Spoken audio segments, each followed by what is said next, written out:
Hello friends, शुरू करते हैं आज की हमारी कहानी दर्द से मोहब्बत तक का सफ़र भाग 5। साथ ही अगर कहानी पसंद आती है तो वीडियो को लाइक करें और मेरे चैनल ढेर सारी कहानियाँ को सब्सक्राइब करें। तो आइए शुरू करते हैं। अगले दिन काव्या मल्होत्रा एंटरप्राइजेज में अपॉइंटमेंट लेने के लिए फ़ोन करती है। Hello Malhotra enterprises, how can I help you ma'am? Hello ma'am, मैं काव्या पुरोहित बोल रही हूँ। मैम, मुझे मिस्टर धनंजय मल्होत्रा से एक प्रोजेक्ट के सिलसिले में मिलना है, तो क्या मुझे आज उनकी अपॉइंटमेंट मिल सकती है? सॉरी मैम, आज तो पॉसिबल नहीं है। हम 2 दिन बाद की आपको अपॉइंटमेंट दे सकते हैं, अगर आप 2 दिन बाद के लिए कंफर्टेबल हो तो। ओके, नो प्रॉब्लम मैम, आप मेरी 2 दिन बाद की अपॉइंटमेंट फिक्स कर दीजिए। Okay, thank you. Kavya phone रख देती है। तभी सलोनी चिढ़ते हुए कहती है, क्या दी, आज की अपॉइंटमेंट क्यों नहीं मिली? 2 दिन बाद की क्यों? अब 2 दिन और इंतजार करना पड़ेगा। काव्या उसके गाल खींचते हुए कहती है, हाँ, वो मेरे ही इंतजार में बैठे हैं कि काव्या जी आएंगी और हम खुशी खुशी उनके प्रोजेक्ट में इन्वेस्ट कर देंगे। फिर काव्या थोड़ा गंभीर होकर कहती है, इतना आसान नहीं होता है सलोनी जितना तू सोच रही है, बहुत मुश्किल है ये सब। सलोनी मायूस होकर कहती है, तो अब क्या होगा दी? क्या इस बार भी हमारी उम्मीदें टूट जाएंगी? काव्या, अब उम्मीदें टूटेंगी या जुड़ेंगी ये तो 2 दिन बाद ही पता चलेगा। बस हम तो कान्हा जी पर भरोसा रख सकते हैं, वो जो भी करेंगे अच्छा ही करेंगे। चल, अब तू ज्यादा परेशान मत हो, तू स्कूल जा और मैं भी ऑफिस के लिए निकलती हूँ, वरना दोनों को ही लेट हो जाएगा। इसी तरह 2 दिन भी निकल जाते हैं। आज काव्या के साथ साथ सलोनी भी जल्दी उठ जाती है। दोनों कान्हा जी की मूर्ति के आगे हाथ जोड़कर खड़ी थी।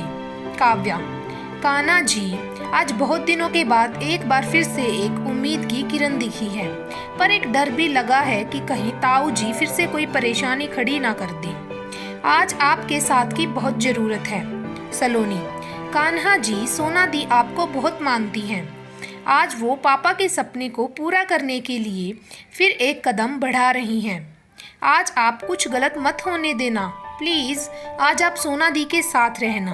दोनों मंदिर से हाथ जोड़कर बाहर निकल जाती हैं। सलोनी काव्या को दही शक्कर खिलाते हुए कहती है, ऑल द बेस्ट सोना दी, और काव्या के गले लग जाती है। काव्या, थैंक यू दादी अम्मा। चल, अब मैं निकलती हूँ वरना लेट हो जाऊंगी। चल बाय सलोनी। सलोनी, बाय दी। काव्या धनंजय जी के ऑफिस पहुंचकर रिसेप्शन पर जाकर धनंजय जी के साथ अपनी अपॉइंटमेंट के बारे में बताती है, तो रिसेप्शनिस्ट उसको 2 मिनट वेट करने का बोलकर अंदर कैबिन में चली जाती है। फिर बाहर आकर काव्या से कहती है, मैम, आपको सर अंदर बुला रही है। काव्या एक गहरी सांस लेती है और कैबिन के अंदर जाती है, तो देखती है कि धनंजय जी के साथ महेश और देव भी वहीं बैठे होते हैं। देव काव्या को पहचान लेता है, पर काव्या देव को नहीं पहचान पाती। देव सोचता है, ये यहाँ क्या कर रही है? काव्या अंदर आकर सबको गुड मॉर्निंग विश करती है।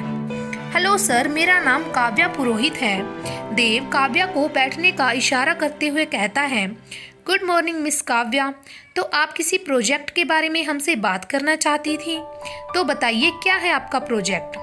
काव्या अपने लैपटॉप को तीनों की तरफ घुमाते हुए कहना शुरू करती है, सर, जब आप गाड़ी से घर जाते हैं तो सिग्नल के किनारे बहुत से बच्चे और बूढ़ों को भीख मांगते देखा होगा।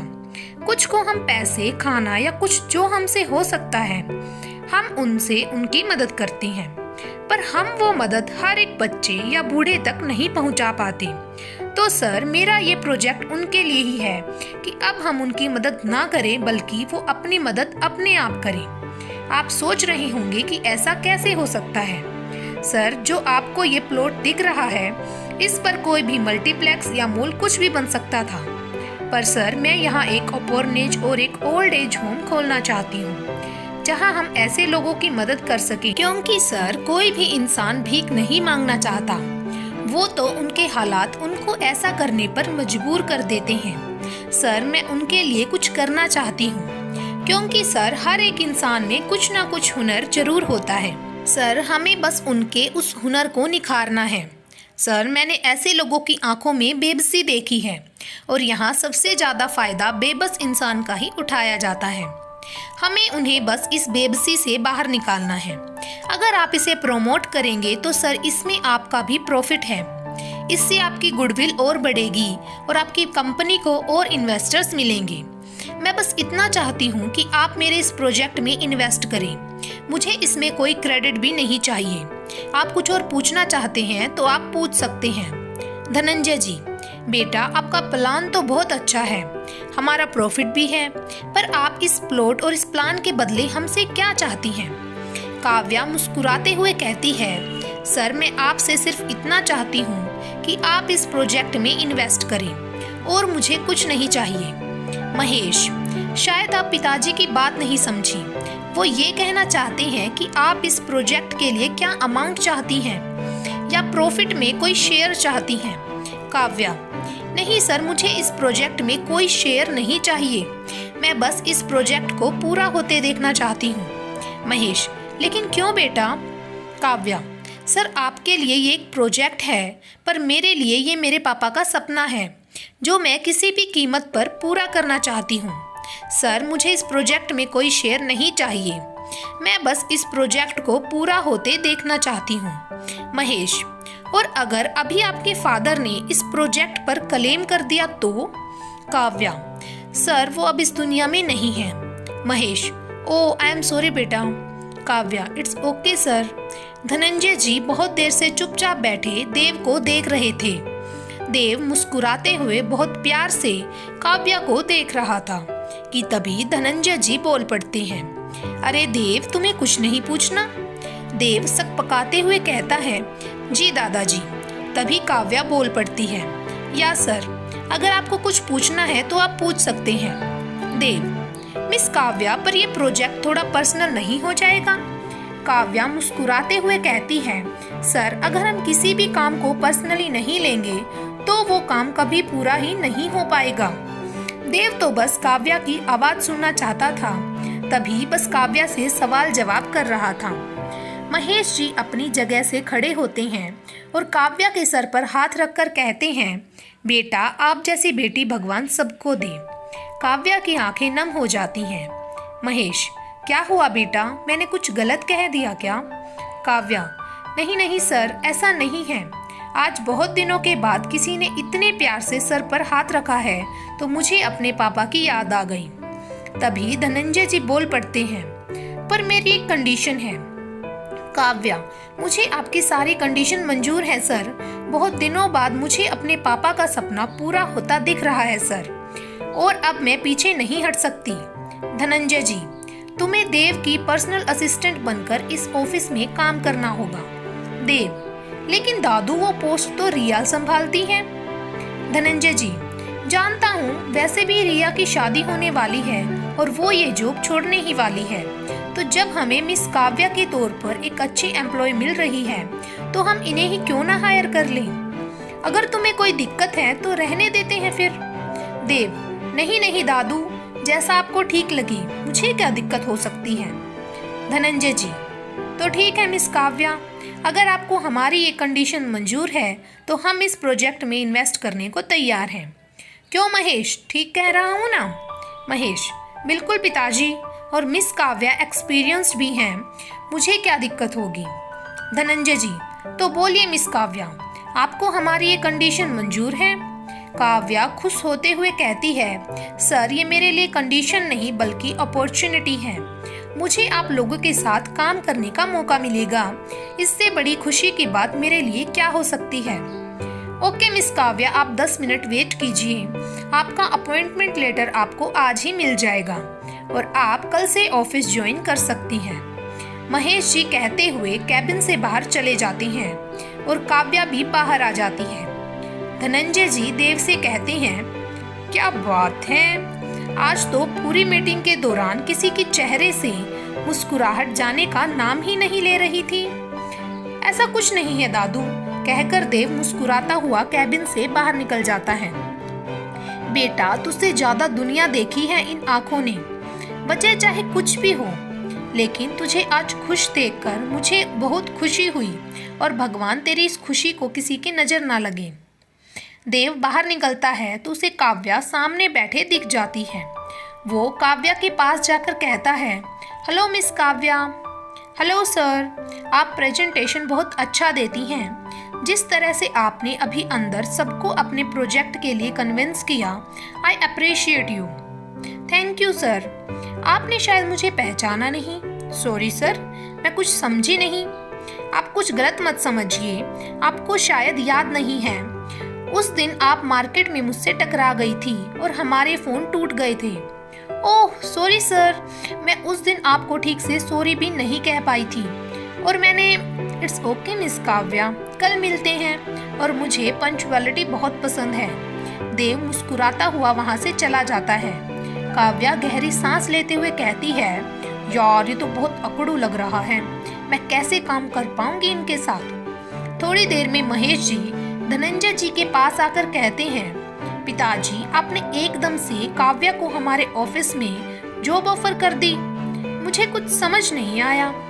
धनंजय जी, बेटा वो लड़की बहुत स्वाभिमानी है, हम कुछ भी कहते वो हमसे इस प्रोजेक्ट के बदले कुछ भी नहीं लेती, लेकिन यह जॉब करके उसके स्वाभिमान को कोई ठेस भी नहीं पहुंचेगी और हमारी कंपनी को एक अच्छी एम्प्लॉय भी मिल जाएगी। महेश, हाँ पिताजी आप बिल्कुल ठीक कह रहे हैं, बहुत प्यारी बच्ची है। जहाँ आजकल बच्चे माँ बाप को छोड़ देते हैं, वहाँ ये बच्ची अपने पापा का सपना पूरा करने में लगी हुई है। धनंजय जी, हाँ सही कहा तुमने बेटा, पर उनके दिमाग में तो कुछ और ही चल रहा था।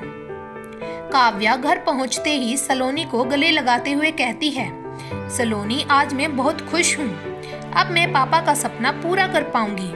सलोनी खुशी से उछलते हुए कहती है, सच्ची दी? काव्या, हाँ मेरी प्यारी बहना, और इसका सारा क्रेडिट सिर्फ तुझे ही जाता है। सलोनी सोचते हुए कहती है, पर वो कैसे दी? काव्या, अगर तू मुझे वो न्यूज़ नहीं दिखाती तो ना मैं वहाँ जाती और ना ही हमें ये गुड न्यूज़ मिलती, लेकिन मेरे पास तेरे लिए एक और गुड न्यूज़ भी है। सलोनी, क्या दी, जल्दी बताओ ना, अब मुझसे वेट नहीं हो रहा है। काव्या, मुझे उन्हीं की कंपनी में जॉब भी मिल गई है, और तुझे पता है वो कंपनी उनकी ही है जिनके साथ मैं उस दिन मार्केट में टकरा गई थी। सलोनी काव्या को छेड़ते हुए कहती है, दी अब ये कोइंसिडेंट तो नहीं हो सकता कि जिससे आप टकराई उसी के साथ आपको काम करना होगा, कुछ तो बात है। और सलोनी जोर जोर से हंसने लगती है। काव्या, रुक, तुझे मैं बताती हूँ कि क्या बात है। तब तक सलोनी वहाँ से भाग जाती है। देव घर पहुँचता है तो आज वो बहुत खुश नजर आ रहा था। वो अपनी माँ से कहता है, माँ एक कप चाय मेरे कमरे में भिजवा दीजिएगा, आज बहुत दिनों बाद देव इतना खुश दिख रहा था।